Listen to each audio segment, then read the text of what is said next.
मुल्क में दूसरे दौर का लॉकडाउन जारी है और 24 अप्रैल से माह रमज़ान शुरू होने जा रहा है। ऐसे में लोगों को फिक्र है कि आखिर इस दौरान क्या करना है और कैसे रोज़ा रखना है, इफ्तार करना है, तरावी पढ़नी है।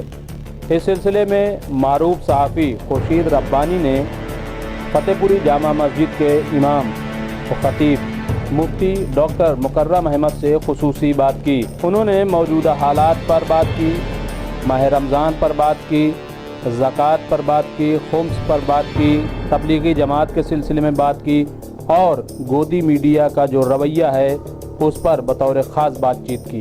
खुर्शीद रब्बानी ने डॉक्टर मुफ्ती मुकर्रम अहमद से क्या बात की, पेश खिदमत है। इस वक्त हमारे साथ हैं मुफ्ती मुकर्रम साहब, जाने माने इस्लामिक स्कॉलर हैं और फतेहपुरी जामा मस्जिद के चीफ इमाम हैं। इनसे हम बहुत सारे मसलों पर बात करेंगे।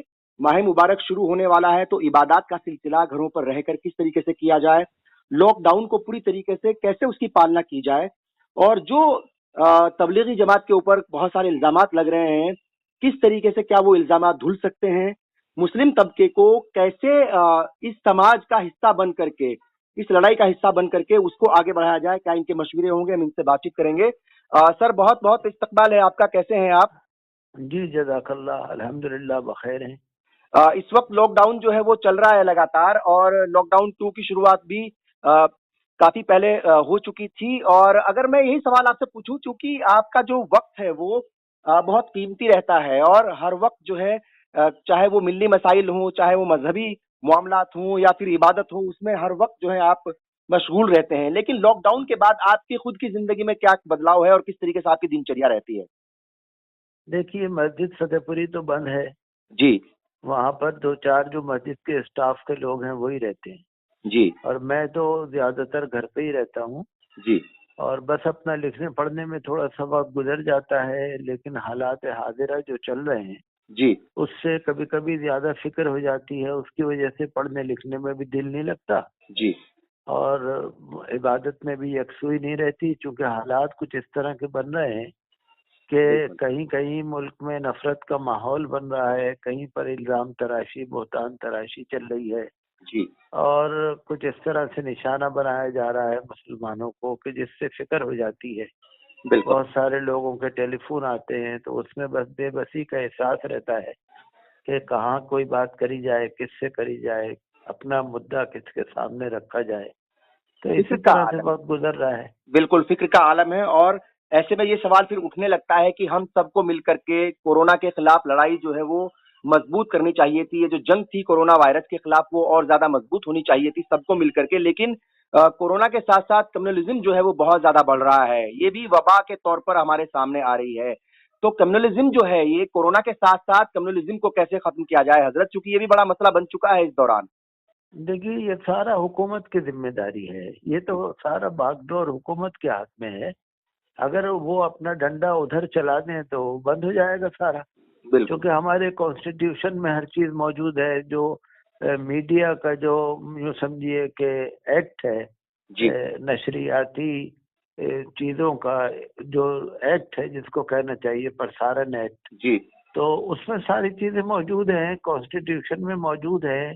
और भारत का कल्चर जो है वो कम्युनल हार्मनी का है, फिरका वाराना हम आहंगी का है।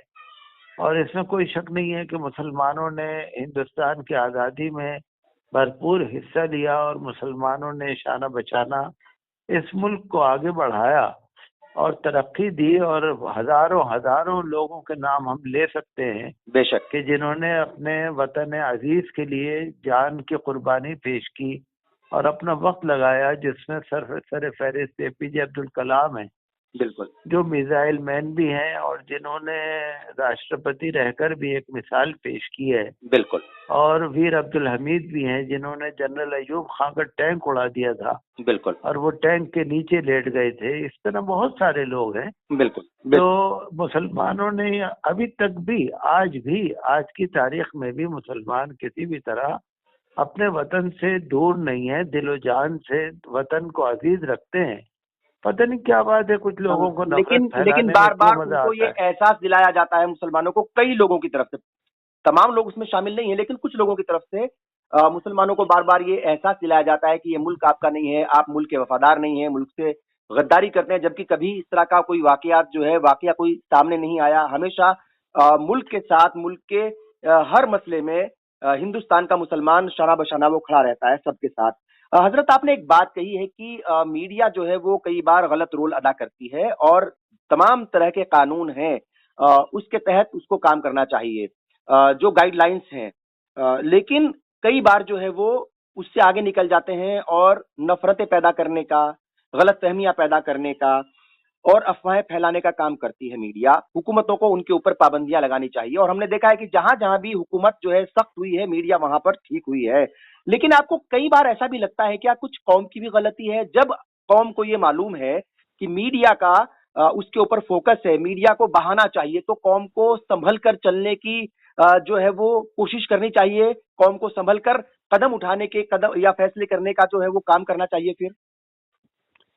असल में देखिए, जानबूझ के तो गलत कोई भी नहीं करता, जी और कोई कोई ऐसे होते होंगे जो ना आकिबत अंदेश कह लीजिए या भोले भाले कह दीजिए, जी कि वो कभी कभी ऐसे कर जाते हैं गलती। लेकिन आम तौर से मुसलमान जो है जी बहुत जिम्मेदारी के साथ हिंदुस्तान में रह रहे हैं, रहते आए हैं, और कानून का पालन करते हैं, हर चीज को बहुत सोच समझ के करते हैं, और वतन से वफादारी में कभी भी किसी से वो पीछे नहीं रहते, बल्कि आगे आगे रहते हैं। बेशक। लेकिन टीआरपी बढ़ाने के लिए, अपना बिजनेस चलाने के लिए एक आसान तरीका ये मिल जाता है कि फिरका परस्ती को हवा दो, पोलराइजेशन करो।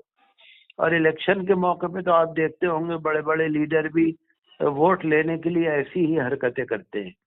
तो वही मीडिया वाले कर लेते हैं। मीडिया वाले सोचते हैं जब हमारे लीडर ही ऐसा करते हैं तो हम भी कर लें। बिल्कुल लेकिन ये तरीका है गलत, क्योंकि आपने देखा अभी दिल्ली का इलेक्शन हुआ था, किस तरीके से उसमें किस किस तरह की बातें सामने आई। बिल्कुल। और मैं तफसील तो आपको नहीं बताऊंगा, लेकिन उसके बाद जो दिल्ली में दंगे हो गए, दंगे नहीं कहूंगा क्योंकि मुसलमानों ने कुछ नहीं किया, बल्कि एकतरफा उन पर हमले हुए और बाकायदा किराए के लोग आए और उन्होंने मुसलमानों को लूट मार की। तो मैं ये नहीं कहूंगा मुसलमानों की गलती है, कहीं कहीं भोले भालेपन से कुछ गलती हो जाती होगी, लेकिन ऑन दी होल मुसलमानों ने बहुत जिम्मेदारी से भारत में रहे हैं। और कहीं कहीं अगर कभी ऐसी भूल होती है तो उसमें हम लोग उनको बेदार करते रहते हैं, बराबर उनको आगाह करते रहते हैं। शायद आपको मालूम होगा जी कि तकरीबन 1980 से जी 40 साल के करीब हो रहे हैं कि मैं मस्जिद फतेहपुरी में जुमे की नमाज से पहले आधा घंटा तकरीर करता हूँ। जी बिल्कुल। और आधा घंटा जो तकरीर करता हूँ उसमें हालात हाजिरा के बारे में 5 मिनट में जरूर लोगों को आगाही देता हूँ, जी क्योंकि बहैसियत इमाम और खतीब की हमारी जिम्मेदारी है कि हम नमाजियों को हालात हाजिरा से आगाह करें। बेशक। मेरा मकसद कोई लीडरशिप नहीं है, मेरा मकसद कोई सियासी नहीं है, मैं किसी सियासी पार्टी का कोई मेंबर नहीं हूँ, ना वफादार हूँ, ना मैंने उसका कुछ लिया है, ना खाया है किसी का। बिल्कुल। लेकिन इतनी बात जरूर है कि हालात हाजिरा से कौम को आगाह करना ये हमारे लिए बड़ी जरूरत होती है। और और जिम्मेदारी भी। अल्हम्दुलिल्लाह सुम्मा अल्हम्दुलिल्लाह तकरीबन 50 साल हो गए हैं मुझे फतेहपुरी मस्जिद की खिदमत करते में। तो मैं ये नहीं कहूँगा कि मुसलमानों को संभल के चलना चाहिए, वो चलते हैं संभल के, और कहीं अगर भूल हो जाती है तो हम उनको आगाह कर देते हैं। जी लेकिन फिर आपकी बात को बड़ा करते हुए मैं यही कहूँगा कि वाकया यह है कि मुसलमानों को और भी होशियार होने की जरूरत है, बिल्कुल। और ये कोशिश करनी चाहिए कि किसी भी तरह से किसी को कोई मौका ना मिले। बिल्कुल। और हजरत, चूंकि ये जो लॉकडाउन जब शुरू हुआ, 22 तारीख को जनता कर्फ्यू था, उसके बाद राजस्थान, पंजाब और दिल्ली में एक साथ लॉकडाउन की जो है वो घोषणा की गई या ऐलान किया गया, और उसके बाद 24 तारीख को प्राइम मिनिस्टर ने नेशनल लॉकडाउन की बात कही, फिर लॉकडाउन 2 भी शुरू हो गया है। इस दौरान लापरवाही की कई मिसालें या कई बातें वो सामने आई हैं।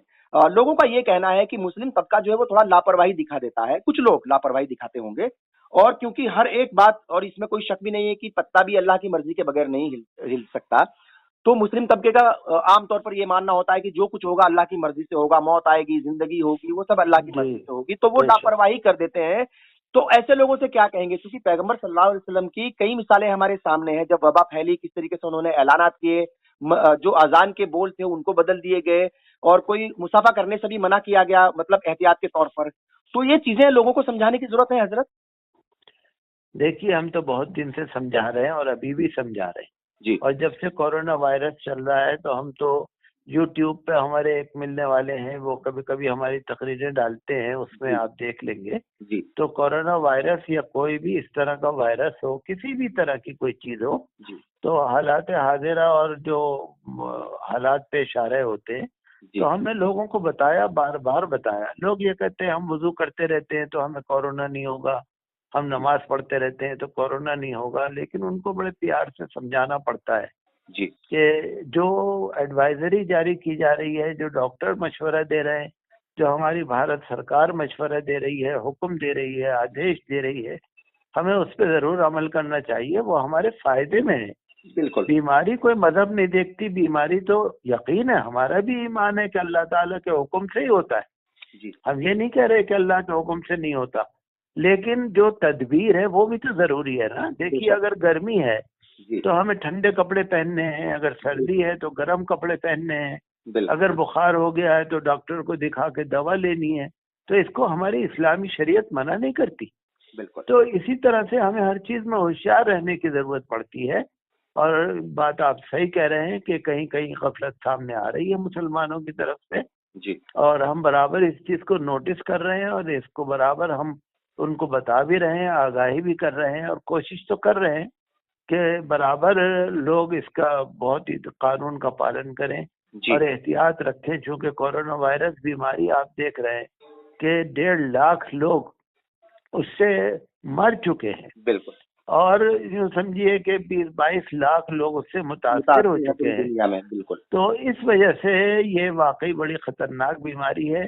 और दिल्ली के अंदर तो अभी मैं देख रहा था, कल हमारे अरविंद केजरीवाल जो चीफ मिनिस्टर है दिल्ली के, वो बता रहे थे कि दिल्ली में इसलिए फैला है कि विदेशों से लोग आने वाले ज्यादातर एयरपोर्ट पर आए और उनकी स्क्रीनिंग जैसे होनी चाहिए थी वैसी नहीं हो पाई।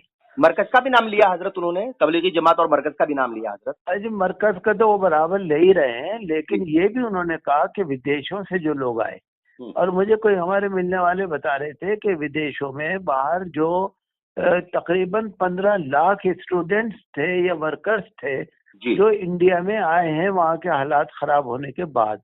जी तो बहरहाल ये भूल तो हुई है किसी न किसी से। मैं ये कहूँगा कि इस बीमारी के खतरे को भांपने में कहीं न कहीं भूल हो गई है, सियासी लीडरों से भी, हम लोगों से भी, सबसे।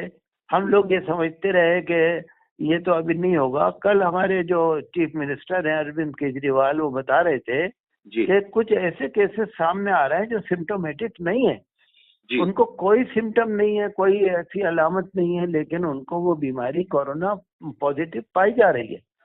तो इस वजह से बहरहाल ये बहुत खतरनाक बीमारी है, और हम लोगों को बराबर कह रहे हैं कि देखिए, आप घरों में रहिए। आप जैसे जुमे की नमाज घर में जोहर की नमाज पढ़ लेते हैं, जुमे के दिन जैसे 5 वक्त नमाजें पढ़ रहे हैं, और जैसे आप जुमे में या किसी भी वक्त मस्जिद में नहीं आ रहे, जैसे आपने शब बारात में घर में रहकर इबादत की, आप बाहर नहीं निकले, उसी तरह पर आपको रमजान शरीफ में भी घर में ही रहकर तिलावत करनी है, रोजे रखने हैं, इबादत करनी है, और घर से बिला जरूरत बाहर नहीं निकलना। बहुत कम वक्त के लिए जरूरत हो तो निकले, वरना घर में ही रहें। यस, क्योंकि ये बड़ा और जिस सवाल है तरह हजरत। से 1 मीटर 2 बिल्कुल मीटर का फासला फासला रखने को रखें। बताया जा रहा है, वो हाँ, रखें। ये हजरत चूंकि आपने खुद जिक्र कर दिया इस बात का, और माह मुबारक जो है वो शुरू होने वाला है, जाहिर तौर पर इबादतों का सिलसिला और ज्यादा बढ़ जाता है आम दिनों के मुकाबले। तो जो नमाजें हैं 5 वक्त की, उसके अलावा तरावी की नमाज जो है, या तरावी जो है वो बहुत अहम हो जाता है तरावी पढ़ना। किस तरीके से घरों में रह करके तरावी की नमाज अदा की जाए, और क्या उसमें जो है गाइडलाइंस आप देंगे, और कितने कितने मीटर की दूरी नमाजी जो है वो रख सकते हैं, मतलब जो अगर जमात भी हो रही है घर में और घर के ही लोग हैं, सिर्फ 2 4 5 जो भी घर के ही लोग हैं, तो उन वो आपस में कितना फासला रखें, उनके बारे में क्या कुछ बताएंगे आप? देखिए, मैं तो यही कहूँगा कि घर में रह के इबादत करें, घर में रह के तरावी पढ़ें। और आपको मालूम है कि तरावी में सुन्नत किफ़ाया है, जमात, जी फर्ज नहीं है, वाजिब नहीं है। जी यानी जमात से तरावी पढ़नी लाजिम नहीं है, जरूरी नहीं है, ये सुन्नत किफ़ाया है। जी तो सुन्नत किफ़ाया का मतलब यह है कि अगर कहीं पर मस्जिद में जैसे 2-4 आदमी कहीं तरावी की नमाज पढ़ लेते हैं, जी तो घर वाले अगर उन हालात में अगर अलग अलग भी सूरत तरावी पढ़ेंगे तो उनको गुनाह नहीं होगा। सुन्नत किफाया का मतलब यह है कि हर एक को जमात से पढ़ना वाजिब नहीं है, ये 5 वक्ता नमाजों की तरह पे नहीं है। तो घरों में लोग, मैं तो यही कहूंगा कि अलग अलग नमाज पढ़ें, सूरत तरावी पढ़ें, और अगर कहीं जमात करें तो उसमें सोशल डिस्टेंस का पूरा ख्याल रखें, और नहीं तो अलग अलग नमाज, हाँ, घरों के अंदर भी। क्योंकि अब कई लोग मुझसे कह रहे थे हम मोहल्ले वाले लोग हमारे घर में आ जाएंगे, हमारा घर बड़ा है। मैंने कहा नहीं, हरगिज नहीं जनाब, आप दूसरे घर से किसी को ना बुलाइए, आप जमा ना करिए, आप जमा और ना किसी दूसरे के घर जाइए, न दूसरे घर जाइए किसी के, न किसी के घर आइए। जब हमारी शरीयत ने रियायत दे रखी है कि आप अकेले तरावी पढ़ सकते हैं, सूरत तरावी पढ़ सकते हैं, अगर किसी को 2-3 सूरतें याद हैं और वही 20 रकातों में दोहरा दोहरा के बार बार पढ़ लेगा तो कोई परेशानी नहीं। सिर्फ इन्ना आते ना कुल हुवल्लाह शरीफ अगर किसी को याद है, हर रकात में ये दो सूरतें पढ़ ले, 20 रकातें पढ़ ले, इसमें कोई गुनाह नहीं है। असल में मैं ये समझता हूँ कि लोगों को ना दीन की वाकफियत नहीं है, जानकारी नहीं है, लोगों ने इसको समझा नहीं है। लोग अपने जहन को समझते हैं कि पता नहीं रमजान में हमें क्या करना है, तरावी में हमें क्या करना है, वो नहीं, ये एहसास रहता है कि कहीं ऐसा तो नहीं गुनाह होगा, ऐसा तो नहीं गुनाह होगा। इसके लिए जरूरी है, हम यही बता रहे हैं उन्हें कि जमात सुन्नत किफाया है, आप घर में रहिए, अकेले अकेले पढ़िए, और बाहर किसी को ना बुलाइए, घर में भी रहें तो सोशल डिस्टेंस रखिए, और मस्जिदों में भी ना आइए, और इबादत करने में आप ज्यादा पैनिक ना होइए। अल्लाह ताला तो आसानी चाहता है, उसने फरमाया मैं तुम्हारे लिए आसानी चाहता हूँ, युरिदुल्लाहु बिकुमुल युस्रा वला युरिदु बिकुमुल उसरा, और अल्लाह ने फरमाया ला युकल्लिफुल्लाहु नफ्सन इल्ला वुसअहा। तो हालात हाजिरा में जो कोरोना वायरस है, हमें इसका ख्याल रखना है। रमजान शरीफ में भी हम घर में ही रहें, रोजे रखें, तिलावत करें, जिक्र करें। बल्कि मैं तो ये कहूँगा, देखिए रमजान शरीफ में चूंकि लोग बिजनेस में मसरूफ रहते थे तो इबादत करने का मौका नहीं मिलता था। ये रमजान शरीफ ऐसा आया है कि अगर हम चाहे तो 24 घंटे इबादत कर सकते हैं, जिक्र कर सकते हैं, कुरान शरीफ पढ़ सकते हैं, और तरावी में भी हम अकेले अकेले पढ़ें, और तरावी का वक्त भी जो है ईशा की नमाज के वक्त से लेके सुबह सादिक तक, फजर तक रहता है। बिल्कुल, तो बहुत लंबा वक्त है जी। आप किसी वक्त भी एक एक आदमी करके पढ़ लें, जो औरतें हैं, बालिग बच्चे हैं वो पढ़ लें, अलग अलग पढ़ लें। तो तरावी भी घर में ही पढ़नी है, रोजे भी रख के घर में ही रहना है, बिला जरूरत निकलना भी नहीं है। और इस खतरे को, खतरनाक तौर से जो फैल रहा है बीमारी, इसको हमें सबको मिलकर रोकना है, क्योंकि तंदुरुस्ती अव्वल है। कुरान शरीफ में अल्लाह ताला ने यही फरमाया, वला तुल्कू बैदीकुम इला तहलुका, कि अपने आप को हलाकत में न डालो। कहीं पर भी अगर ऐसी कोई परेशानी नजर आए तो ये ना समझो कि अल्लाह करेगा, अल्लाह करेगा। अल्लाह तो बेशक करेगा, लेकिन अल्लाह ताला ने फरमाया कि एहतियात रखो। बिल्कुल बिल्कुल। हजरत, बहुत सारी चीजें हैं जो आपने बताई हैं, जाहिर तौर पर लोगों को इनका जो है वो बहुत सारा जो कॉन्सेप्ट है वो क्लियर हुआ होगा। कुछ 2-3 बातें और हैं हजरत की, ज़कात किस तरीके से अदा की जाए, डिजिटली जो है वो कैसे अदा कर सकते हैं, डिजिटल पेमेंट कर सकते हैं, ऑनलाइन ट्रांसफर कर सकते हैं, और जो मौलवी हैं, हजरात हैं, जिन जो दूर दराज इलाकों में जाते थे या दूसरे सूबों में जाते थे तरावी की नमाज अदा करने के लिए या कुरान शरीफ सुनाने के लिए, उनका क्या होगा, दीनी मदरसों का क्या होगा, इसके ऊपर थोड़ा सा रोशनी डालिए हजरत, किस तरीके से जो है ये तमाम चीजें अदा की जाए। देखिए, एक तो बात ये है कि ज़कात अदा करने का कोई दिन मुकर्रर नहीं है, कोई महीना मुकर्रर नहीं है, कोई साल मुकर्रर नहीं जी। जब किसी के ऊपर ज़कात फर्ज हो जाए तो वो ज़कात कभी भी दे सकता है, रख कर भी दे सकता है, थोड़ी थोड़ी करके भी दे सकता है। तो इसमें कोई परेशानी की बात नहीं है। अब 1 महीने के बाद, 15 दिन के बाद हालात ठीक हो जाएंगे तो बाद में दे दें। लेकिन इसमें यह है कि आजकल जो कोरोना के मरीज हैं, जो बहुत परेशान हैं बेचारे, और ऐसे ऐसे लोग जो जरूरतमंद हैं, बीमार हैं, परेशान हैं, तो हम उनके अकाउंट्स में भी डाल सकते हैं और किसी तरह ट्रांसफर भी कर सकते हैं, या किसी भी तरह से हम उनकी मदद कर सकते हैं।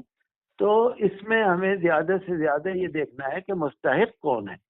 अगर मुस्तहिक लोग हैं और शरीयत की नज़र में वो जायज़ है उनको देना, खास तौर से ऐसे लोग जो बेचारे मांगने नहीं निकलते शर्म की वजह से, तो पड़ोस में, गली में, मोहल्ले में सबसे पहले जरूरी यह है कि हम अपने घर के पास देखें, अपनी गली में देखें, अपने मोहल्ले में देखें, अपने शहर में देखें, और फिर हम जो जरूरतमंद है उनको दें। अगर अभी नहीं हमें मिल रहा, 2 दिन बाद, 4 दिन बाद, 10 दिन बाद, तो कभी भी दे सकते हैं। जिनके ऊपर ज़कात फर्ज है वो ज़कात दें। बल्कि मैं तो ये भी कहता हूँ कि अगर किसी की ज़कात 1 लाख रुपए बन रही है, उसको चाहिए 1,20,000 दे, 1,25,000 दे, तो अल्लाह के यहाँ देनदारी में कमी ना रहे। और ये सदका खैरात करने का तो बेशुमार सवाब है। अल्लाह ताला का गजब इससे ठंडा होता है, इंसान की बलाएं दूर होती हैं, इंसान की उम्र में इजाफा होता है। तो ज्यादा से ज्यादा कोशिश करना और अपने माँ बाप की खिदमत करना, अपने रिश्तेदारों की खिदमत करना, अपने जो गरीब लोग हैं, जो पड़ोसी हैं, जो जरूरतमंद हैं, उनकी खिदमत करना। बेचारे बीमार हैं और वो अपने इलाज के लिए कई दफा सूद ब्याज से कर्जा ले लेते हैं, उनकी मदद करना। जो मखरूज लोग हैं उनकी मदद करना। तो चाहे मदरसे वालों को दें, चाहे मस्जिद के जरूरतमंद लोगों को दें, चाहे तालिब इल्मों को दें, लेकिन जरूरत यह है कि मुस्तहिक लोगों को दें और इसमें जल्दबाजी की जरूरत नहीं है। जो सही आदमी मिले, जरूरतमंद मिले, उसको दे सकते हैं, ताकि उसको जरूरत बताना भी जरूरी है कि हजरत उनको जिनको दे रहे हैं ज़कात, क्या उनको बताना जरूरी है। ये सवाल मैं इसलिए कर रहा हूँ हजरत, क्योंकि सामने वाले को क्या मालूम कि ये किस लिए दिया जा रहा है। दूसरी बात यह है कि जैसे मैंने कहा था कि बहुत सारे ऐसे हाफिज हैं, हाफिज कुरान, जो तरावी की नमाज या कुरान शरीफ सुनाने दूसरे सूबों में जाते थे या दूसरे शहरों में जाते थे, अब वो नहीं जा पाएंगे। क्या उनको भी हम अगर मतलब समझा जाए कि उनको मतलब वो मुस्तहीक है क्या, और क्या अगर जरूरत हो तो क्या उनको दिया जा सकता है ज़कात का पैसा? देखिए जनाब, ये बड़ा नाजुक मामला है। जब तक आपको ये ना पता लगे, इसमें शरीयत ने, देखिए एक शरीयत का एक निज़ाम है जी। अगर मुझे क्या पता बम्बई वाला कितने मालदार है, कितना गरीब है, मुझे क्या पता। मुझे क्या पता कलकत्ते वाला कितना मालदार है। हो सकता है मेरे सामने वो कपड़े मामूली पहन के आ जाए, लेकिन उसकी जमीन हो, उसकी जायदाद हो। बेशक।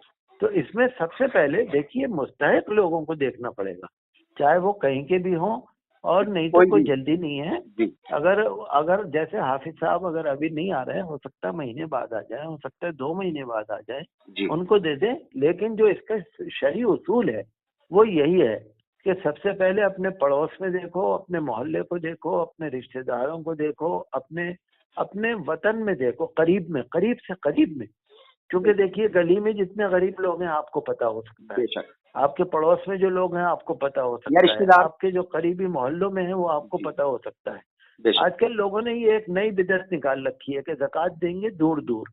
तो ये एक बुरी बिदअत है। हमें सबसे पहले अपने अपने रिश्तेदार, गली मोहल्ले वाले, पड़ोस, अपने जरूरतमंद, हमारे कारीगर, हमारे मुलाजिम, हमारे खादिम, जो हमारे यहाँ काम करने वाले हैं, जो हमारे रोज के ताल्लुक में रहने वाले हैं, और वो लोग जो गैरत के मारे मांगते नहीं हैं, वो लोग, और इस तरह के लोगों को तलाश कर करके देना चाहिए। कुरान शरीफ ने फरमाया, ला यसलून अन्नास इल्हाफा तारिफुहुम बिसीमाहुम, कि उनको तलाश कर करके दो, उनकी निशानियों से पहचानो, वो मांगने नहीं आएंगे। तो ये भी एक बड़ा मसला है कि लोग मांगने निकल जाते हैं, उनको पता नहीं है कौन मांगने आ रहा है। कोई बुर्का ओढ़ के आ जाता है, कोई टोपी ओढ़ के आ जाता है, कोई लुंगी बांध के आ जाता है। तो ये बड़ा नाजुक मसला है। ज़कात अदा नहीं होगी अगर हम मुस्तहिक को नहीं देंगे। तो इसमें बहरहाल जो भी आपको मुस्तहिक लगता हो आप उसको दें, चाहे वो कहीं का भी हो। और 100% अगर मुस्तहिक नहीं होगा तो आपकी ज़कात अदा नहीं होगी, अल्लाह के यहाँ देनदारी रहेगी। इसको आप पहले भी समझ लें। बिल्कुल। तो बहरहाल ज़कात का मामला एक अच्छा निज़ाम है, हमें दूसरों की मदद करनी चाहिए। इसमें खास बात यह है कि देखिए ज़कात हम नहीं दे सकते अपने माँ बाप को, ज़कात नहीं दे सकते नाना नानी दादा दादी को, ज़कात हम नहीं दे सकते अपनी औलाद को। लेकिन क्या वजह है, अल्लाह ताला ने क्यों नहीं रखी ज़कात? भाई माँ बाप को न दो, माँ बाप तो हमारे सबसे करीब है। इसमें मकसद ये है कि माँ बाप को ज़कात पे न डालो। वो तो आपका फर्ज है उनकी खिदमत करना। माँ बाप को इस काबिल न समझो कि साल में तुम 10-20 रुपए दोगे। माँ बाप के लिए तो अपनी जान भी कुर्बान कर दो। माँ बाप के लिए तो जो तुम कमाओ तो तुम भूखे रहो, उनको खिलाओ। बिल्कुल। औलाद तुम्हारे दिल का टुकड़ा है, कलेजा के टुकड़ा है, उसकी ख्याल रखो। तो माँ बाप, दादा दादी, नाना नानी, उनका हक तो हमारे अपने से भी ज्यादा है। इंसान खुद भूखा रह ले लेकिन माँ बाप को जरूर दे। तो ये जज्बा यहाँ पर है कि उनको ये साल का भिखारी बना के ना रखो, उनकी ख्याल करो, उनकी फरमाबरदारी करो, हर वक्त खिदमत करो इनकी। और अपने औलाद की, अपने बड़ों की, बुजुर्गों की। तो शरीयत का बड़ा निज़ाम मुकम्मल है। मैं फिर वही कहूँगा आपसे कि लोग समझते नहीं और समझ के अपने जो भी उल्टे सीधे तरीके हैं उसके हिसाब से लोग नमाज पढ़ रहे हैं, लोग ज़कात दे रहे हैं, लोग रोजे रख रहे हैं, लेकिन जो है मैं समझूंगा कि कहीं ना कहीं हमारी भी शायद कमी रह जाती हो कि हमने लोगों को समझाया नहीं, जी, और ज्यादातर लोगों की कमी है कि वो समझना नहीं चाहते। एक बात मैं समझना आपसे चाहिए। और ये कहना बिल्कुल। चाहता हूँ जी, कि देखिए हर घर में 2-3 किताबें जरूर होनी चाहिए, जी, नमाज की, रोजे की, ज़कात की। ये बिल्कुल। जरूर होनी चाहिए। हमारे मुसलमान भाइयों को चाहिए कि वो जो भी भाषा, जो भी जबान जानते हो, ये किताबें रखें घर में, ताकि घर वाले पढ़ सकें, हम पढ़ सकें, मोहल्ले वालों को हम बता सकें। जब दीन के बारे में हमें मालूमात ही नहीं होगी तो हम क्या करेंगे। और ज्यादातर परेशानी इसलिए आ रही है कि लोग अपनी मनमानी कर रहे हैं, मजहब को समझ नहीं रहे और लापरवाही कर रहे हैं। तो शरीयत में बहुत जबरदस्त इसकी तंबीह आई है। अल्लाह ताला पर भरोसा जरूर रखना है, लेकिन हालात को समझते हुए नमाज, रोजा, ज़कात, अपने मामलात, सदक़ात और खैरात, हर चीज ये को सब करना। शरीयत के दायरे में रहकर करना चाहिए। और अगर किसी को मालूम ना हो तो उसे समझ लेना चाहिए। और आलिम से जो है ये वो बहुत जानकारी लेनी जिम्मेदारी चाहिए, की आलिम बात से है। मशविरा कर लें, मुफ्तियान से मशविरा कर लें। बिल्कुल। जी बिल्कुल कर लेना चाहिए कि रमजान के रोजे के सिलसिले में अगर कोई बीमार है या बीमारी बढ़ने का डर हो, डॉक्टर मना करते हो, जी, या कोई बहुत ही बूढ़े हों या कोई मुसाफिर हों, जैसे आजकल कोरोना में बहुत सारे लोग फंसे हुए हैं, जी, उनके पास, बेचारों के पास खाने को नहीं है, पीने को नहीं है, बेचारे वतन से दूर हैं, मुसाफिर हैं, तो जो शरीयत ने बहुत रियायत रखी है, तो जो बीमार हैं या मुसाफिर हैं या वतन से दूर हैं या जिनके पास बहुत मजबूरी है, जी। अगर मजबूरी हो तो रोजा न रखें, अगर डॉक्टर मना करें तो रोजा न रखें, बाद में कज़ा कर लें। बाद में कर लेकिन सकते हैं। लेकिन हाँ, बाद में कज़ा कर लें। लेकिन वो लोग के जो बेचारे तंदुरुस्ती ना होते हों, या वो लोग जो बेचारे बहुत ही बूढ़े हों, तो वो लोग रोजे का फिदिया दे दें और रोजा रखने की कोशिश ना करें। जो डॉक्टर कहें वैसा ही करें। हमारी बिल्कुल। शरीयत में हर तरह की अल्लाह ताला ने रियायत दे रखी है, तो हमें उस पर अमल करना चाहिए। और जो बेचारे बहुत ही बूढ़े हैं या बहुत ही बीमार हैं, तो वो रोजे का फिदिया देंगे, एक सदका फितर के बराबर। जी, सदका फितर है तकरीबन 2 किलो 45 ग्राम गेहूं या जी, उसका आटा या उसकी कीमत। जी। और वो एक रोजे का फिदिया एक सदका फितर के बराबर है। तो इसमें ज्यादा परेशानी की फिक्र नहीं, जो बिल्कुल। शरीयत ने रियायत क्योंकि दी है मुश्किल उनको नहीं हमें है, इस्तेमाल इस्लाम करना या फिर दीन जो है वो मुश्किल नहीं है, वो आसानी का नाम है। और अल्लाह ने, उसके रसूल ने कुरान ने भी मतलब बहुत सारी फ्लेक्सिबिलिटी दी है, बहुत सारी इजाजत दी है वक्त के मुताबिक फैसले करने की। है। मैंने अर्ज किया ना बिल्कुल। कि परेशानी वहाँ आती है कि लोगों को जानकारी नहीं है, जानकारी समझ नहीं। नहीं है और बिल्कुल। समझना चाहते नहीं है। वरना शरीयत में कोई परेशानी नहीं है। जब हम कहते हैं बिस्मिल्लाहिर्रहमानिर्रहीम, अल्लाह ताला रहमान है, रहीम है, बड़ा मेहरबान है, बड़े रहम वाला है, तो वो रहम वाला कहाँ सख्ती करेगा? वो बिल्कुल नहीं सख्ती कर नहीं सकते। करता। बेशक। 24 घंटे में देखिए 5 वक्त की नमाज, टोटल आधा घंटा लगता होगा। जी, जी, जी, जी। तो बिल्कुल। 24 घंटे में आपके ऊपर 1 घंटे भी अल्लाह ने इबादत फर्ज नहीं की, इससे बड़ी क्या अल्लाह की करम बेशक। नवाजी होगी। बेशक। तो बहरहाल जो रमजान है, मैं आपके जरिए में लोगों को मुबारकबाद देता हूँ कि रमजान का महीना आया, इसमें इबादत करें। बिल्कुल। इफ्तार के वक्त इबादत करें, सहरी में इबादत करें, दुआ करें, इफ्तार में भी दुआ करें, और इफ्तार पार्टियों से तहज्जुद दूर में रहें। भी इफ्तार दुआ पार्टी करें। वैसे होगी भी नहीं, लेकिन कोई करे भी नहीं और कोई जाए भी नहीं अगर कहीं हो बाई चांस। नहीं नहीं नहीं, बिल्कुल नहीं। ये सोशल डिस्टेंस रखना है, घर में रहना है, ना कोई पार्टी, ना कोई जमात, ना कोई इस तरह का फंक्शन।